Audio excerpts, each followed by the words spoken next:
Namaste and good morning, everyone. Let's start our Saturday class where we try to look into what Rishi Patanjali is telling us.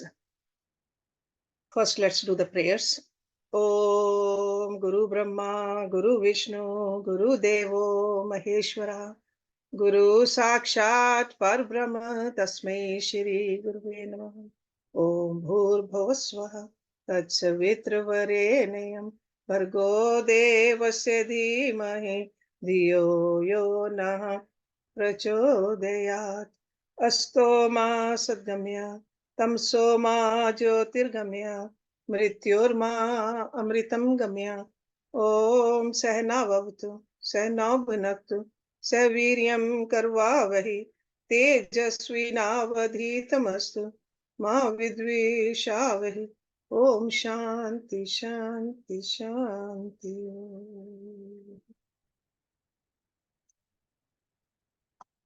We are on chapter 2, and the last week we ended the class with verse number 50.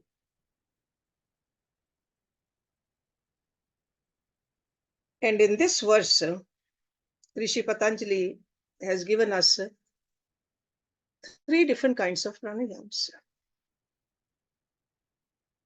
I want you to keep in mind that this scripture is a Raj Yoga, not a Hatha Yoga. In Hatha Yoga, we are trying to clean our body, make our body strong, and the pranayams under Hatha Yoga are related with the physical body to get rid of certain physical ailments. But this pranayama in Raj Yoga, when he talks about it, that is for the mind. How to clean our mind, how to remove the veil over our Atma, how to energize ourselves. So these pranayams are a little different. Keep that in mind. So these are 3 pranayams which we learned. He called them bahyabhyantara and satamba. Okay, bahya means external, outside the body. So that means when you do the kumbhaka, after exhaling, you are doing the kumbhaka, bahya. Abhyantara is internal, inside the body. So your attention is inward. So after inhaling, you bring your mind inward. And then satamba. Satamba is stopping wherever it is. So holding it after an inhalation, suddenly holding it. It could be either in the middle of inhalation or exhalation. Okay, so it's like a satamba. Satamba means a pillar, as strong as a pillar. So this is what we talked about last week, and I hope you have practiced some of it. Today we're going to talk about the 4th kind. He called it chaturthah. So this is verse number 51. Bahyabhyantaravishayakshepi chaturthah. Bahya is external, abhyantar is internal, Vishya means domain or object. Akshepi, that which transcends, that which blocks, akshepi. Chaturtha, 4th. So the 4th pranayam transcends the domain of external and internal pranayams. So the pranayam, this 4th one, is far more potent for a meditator than the other 3 pranayams. But in order to reach here, we got to practice the other three. And this pranayam evolves directly into pratyahara, dharana, dhyan, and samadhi. This pranayam is simple. Anyone can do it. Sometimes we think that no, yoga is so strenuous, so advanced. If you keep that in our mind, definitely we'll fail.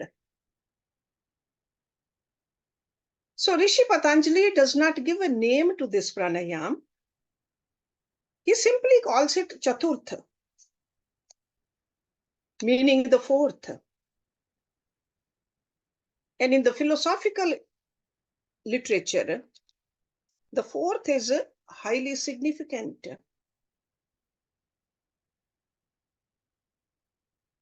Other terms for chaturtha are turya. So chaturth has been used to denote the reality or the state that transcends the triangle of waking, dreaming, and dreamless sleep. Or you can call it a transcending the Brahma, Vishnu, and Shiva. Transcending the Kali, Lakshmi, and Saraswati. The power of will, knowledge, and action.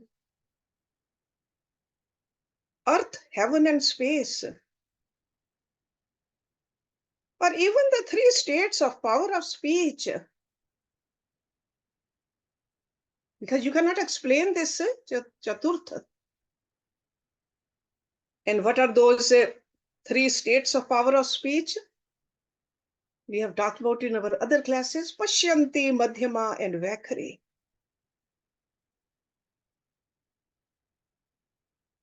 Or you can even call it beyond the three universal processes of creation, maintenance, and destruction.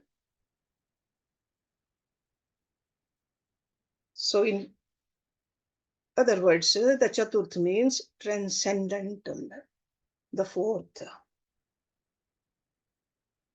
By calling this technique chaturth pranayam, Patanjali is sending a very clear message that its effect transcends the vigor, the vitality, and transforming power engendered by the other three pranayams. The other three pranayams which we discussed last week. And the success in this chaturth pranayam depends on our ability to become aware of our breath and subtle force of prana. That subtle force of prana is the one which propels it. When the body is free of toxins and a mind free of roaming tendencies, we really find it easy to become aware of the flow of prana shakti. Prana shakti is there, but our mind is so absorbed or so restless or so dirty. We are not even paying any attention to the prana shakti. So when we commit ourselves to yoga sadhana, then we spend some more time in recognizing this prana shakti. That's why the hatha yoga is important. We got to get rid of this sluggish body. We got to rise above this dense mind. Because with that, we are not fit to do yoga. But most of us begin with that.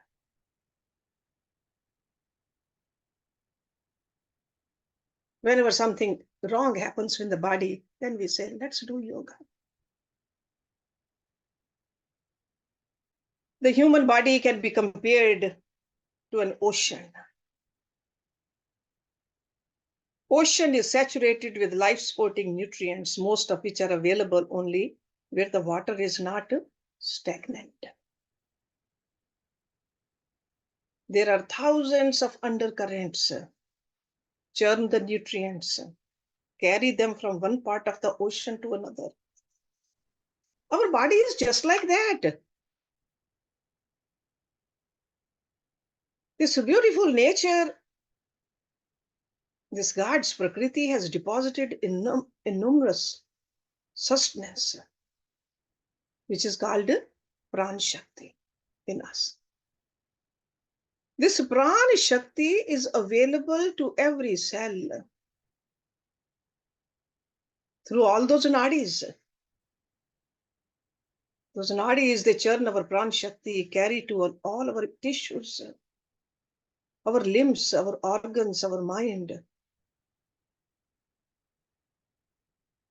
And the vitality of our body and the sharpness of our mind. It takes care of it. But if you are under the power of the sloth, inertia, fear, uncertainty, confusion, purposelessness, we cut off from this flow of prana, which is available to us. But when we commit ourselves to a disciplined practice of yoga, especially right now the topic is pranayama, Prana Shakti begins to churn throughout the body. According to the yogis, the true benefit of these advanced pranayams is that they engender a highly cultivating energy field which the mind goes towards it like a magnet. So we become acutely aware of the deeper dimensions of ourselves. Mind is no longer a stranger to us. In fact, the mind and the body, they know each other so well. So at our level, how do we do this chaturthah pranayama? That is what I want to talk about today. You're all serious students, come to these classes regularly. And I'm sure you do the cleansings also, the hatha yoga practices also. So let me go over this chaturthah pranayama for you.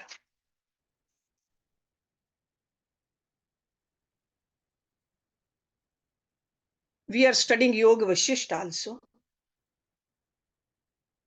There is quite a bit of elaboration of this chaturth over there. Over there, the rishis called it Brahma Supantanda,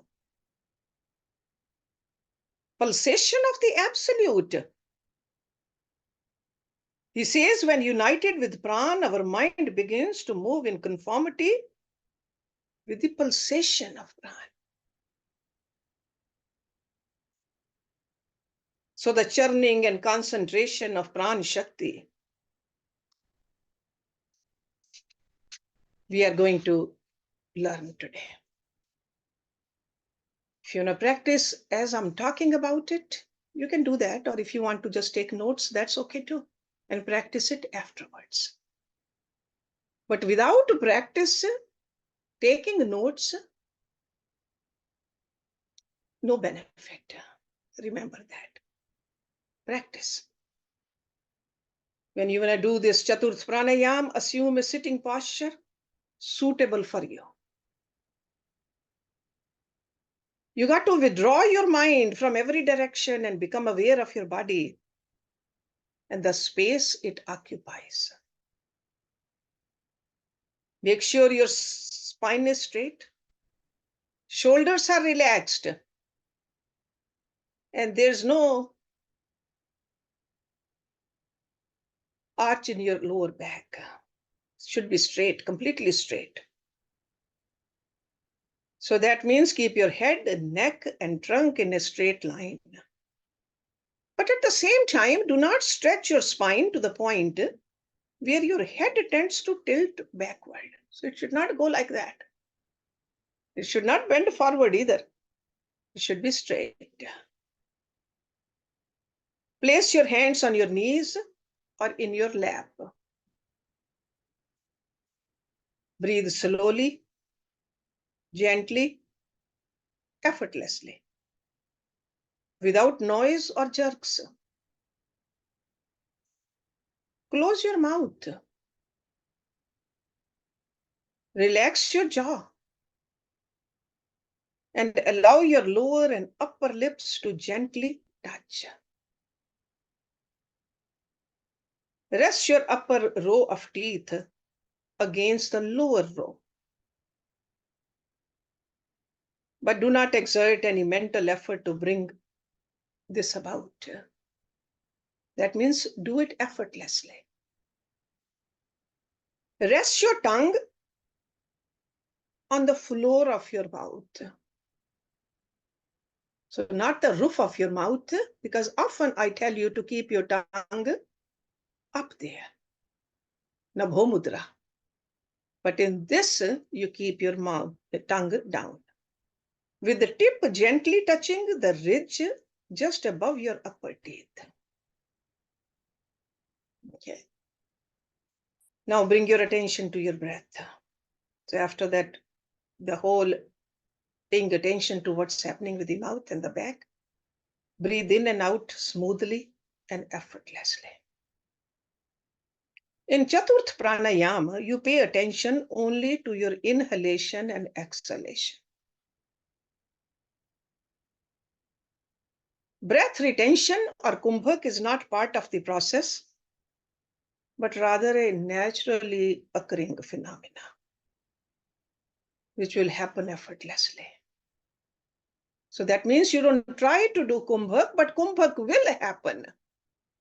So that's why the three pranayams before we discussed, practice of those are very, very important. And again, this Chaturth Pranayam is monitored by space and time. But this monitoring is done only during the inhalation and exhalation. And even that disappears when a naturally occurring kumbhak takes over. So that means you are just doing it only in the beginning. Inhalation and exhalation have a beginning point in both time and space. When you're inhaling, there is a particular moment when you feel the touch of incoming air. If you bring your mind over there towards your nostrils, you will feel that. In this pranayam, the threshold of your nostrils is the space where your inhalation begins.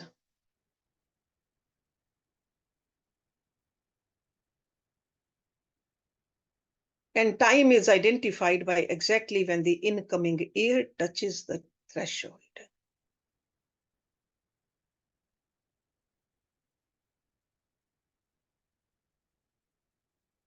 With a minute or two, the mind and the breath blend into each other. Don't count in numbers. The peacefulness of the mind will disappear. Your mind will start counting. But the mind and the breath blend into each other so perfectly that attention to time quickly fades. In reality, this pranayam is monitored only by space, and even that quietly and effortlessly. Be sensitive to your breathing. Mentally register the instant when the incoming breath touches the threshold of your nostrils. And identify the precise spot where you feel that touch. Do not imagine anything. Simply let your mind feel the flow of your breath as it moves upward. Let your mind go as high and deep as your breath goes. Do not push your breath or your mind to go higher than they tend to go naturally. So that's why it's effortlessly done. Then without pausing, begin exhalation. So you're inhaling upward, then exhaling downward. Let your mind follow the movement of your exhalation as it travels downward until it reaches the precise point where your inhalation began. One inhalation and exhalation constitutes one breath. Take 3 to 5 breaths like that. Okay. And the next step requires feeling the flow of your inhalation and exhalation closer to the ceiling of your nasal passage.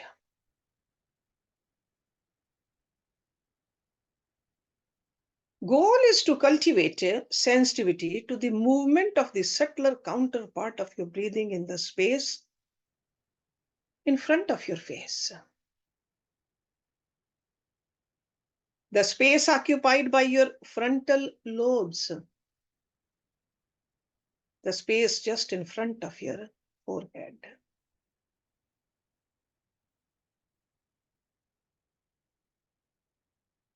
We know that air travels through our nostrils in the form of breath. But over here, you are training your mind to sense breath as prana. That prana shakti which is being carried by the breath. As it travels through the pranic field, housing the entire region of your face, forehead, head, brain, sense organs. So at the first instant of your inhalation, you got to bring your awareness from the threshold of your nostrils to the tip of your nostrils. So mentally, you are now in front of your face rather than in the space inside your nostrils. Continue breathing upward, just as you did before in the first preliminary breaths, and mentally go as high as the breath goes. Then, without creating a pause, immediately start exhaling and come down all the way to the lowest reaches of the space in front of your face. So this way also take 3 to 5 breaths. Then begin the next cycle of chaturthah pranayama. Inhale and exhale as you did before, but this time pay attention to the unique experience which is unfolding in the space corresponding to the region in the inner corners of your eyes and between the eyebrows. This experience is joyful and captivating, especially during the inhalation. You will see that mind tends to stop here, but also has a tendency to continue traveling upward with the breath. So it's like being pulled between these two experiences, because mind knows going up is very joyful, but mind knows staying here is equally joyful. Let your mind stop for a moment to observe and embrace the sweetness filling that space. That space is the inner corners of your eyes, and between the eyebrows. The process of attending to this joyful feeling does not disturb the gentle and smooth upward flow of your inhalation.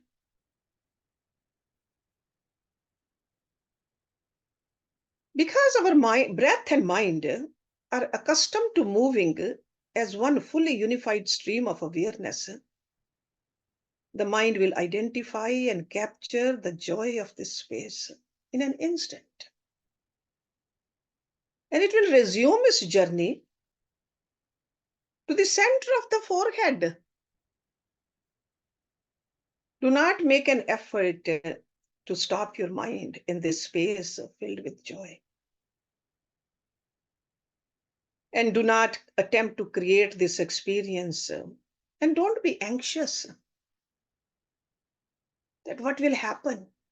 What will I see? Do not use your imaginations.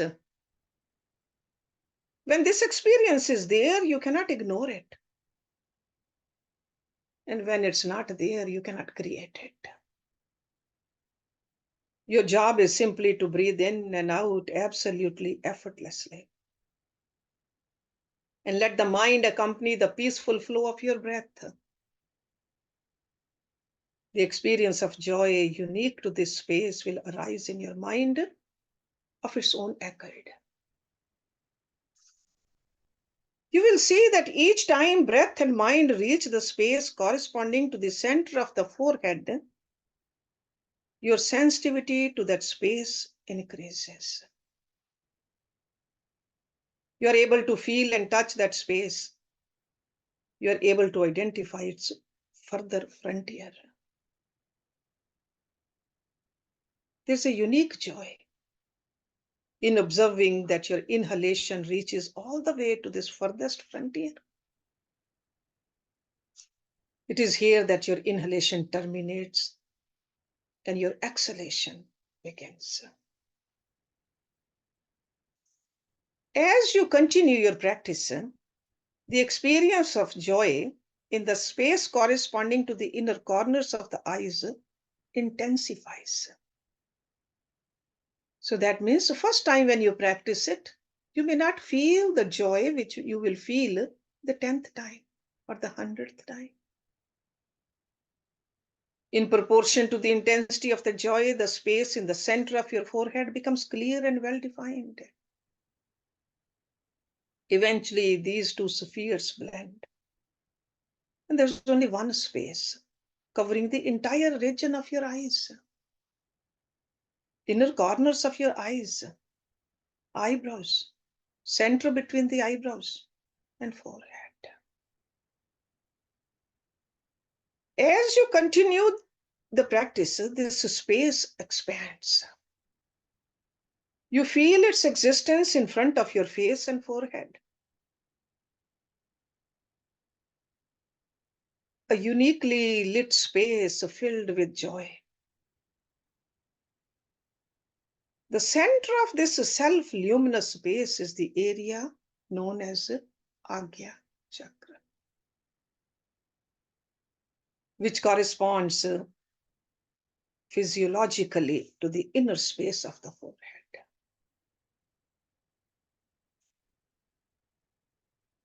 At this stage, the awareness that you are breathing through your nostrils has faded. That's what I was saying earlier. That spontaneously kumbhak happens when you do this pranayama properly. You are aware only that you are breathing. You are experiencing your breath as a wave of awareness moving up and down in the space just in front of your face. You are no longer aware of the movement of inhalation and exhalation, but rather of the subtle movement of the consciousness in this space. The mind has stopped associating with the physical dimension of the breath. It's called Gati Abhav. and instead is fully absorbed in the breath's subtle counterpart, which is called prana. In this state of mental absorption in the subtle pranic movement, the physical dimension of breathing slows drastically. You may be taking only 3 to 5 breaths a minute. Both the inhalation and exhalation is significantly reduced.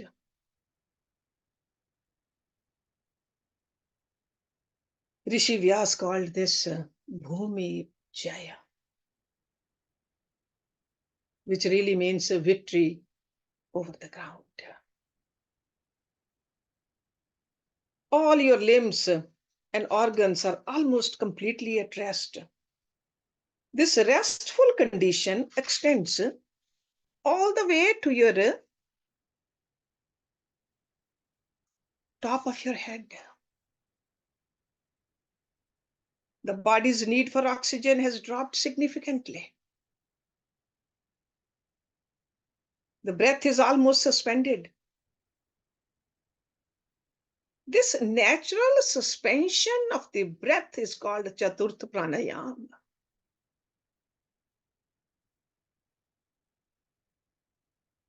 So chaturthah pranayama is completely different from the pranayams mentioned in the previous sutra and in other textbooks also, like Hatha Yoga textbooks. So here the suspension of the breath occurs neither before, after, nor in the middle of the inhalation and exhalation. As the body, mind, limbs, and organs relax, the need for oxygen diminishes, reducing the length of the inhalation and exhalation. This natural shortening of the breath bears no resemblance to shortness of breath. Rather, it is the refinement of breath.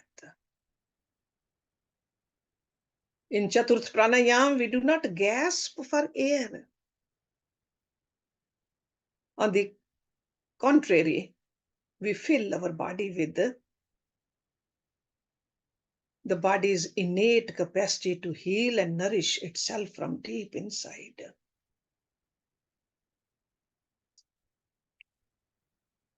And as we progress in our practice, we reach the pinnacle of Chaturth Pranayam more quickly.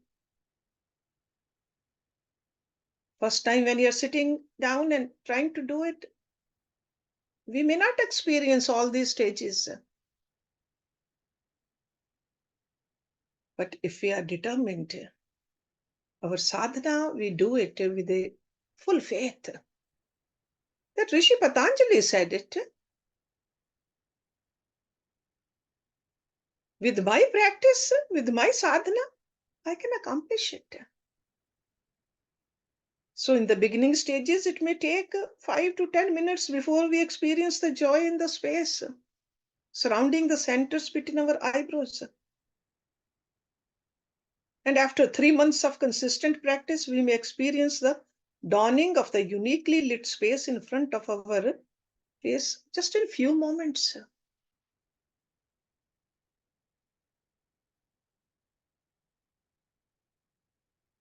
The impurities which are hidden deep in our body and mind are destroyed. In proportion to this brilliance, and how this happens, that's what Rishi Patanjali is telling us in the next verse. He says all the impurities, they burn away. Impurities, where are the main impurities reside? They are in our mind. So those mental impurities, they burn away. Sure, when the mind is clean, it affects our physical body also. But over here, as I said earlier, the scripture is about the mind. Raj Yoga. We are more interested in burning away the toxins in our mind. because this mind is going to go with us. After our journey is completed, this time around, in this body. So he says, Tata kshiyate prakash avarnam. That is verse number 52. And we will look at it next week. Tata means then, kshiyate means attenuated. Prakash is the light. Avarnam means the veil. So the veil, then the veil over the light is removed, destroyed. See, Prakash is also like an illumination. That is our real nature. And Avarn is like a covering. So that Prakash is there, but it is covered. So we need to destroy it. We got to weaken it. And Rishi Patanjali says that veil can be thinned out or completely removed also with this pranayama.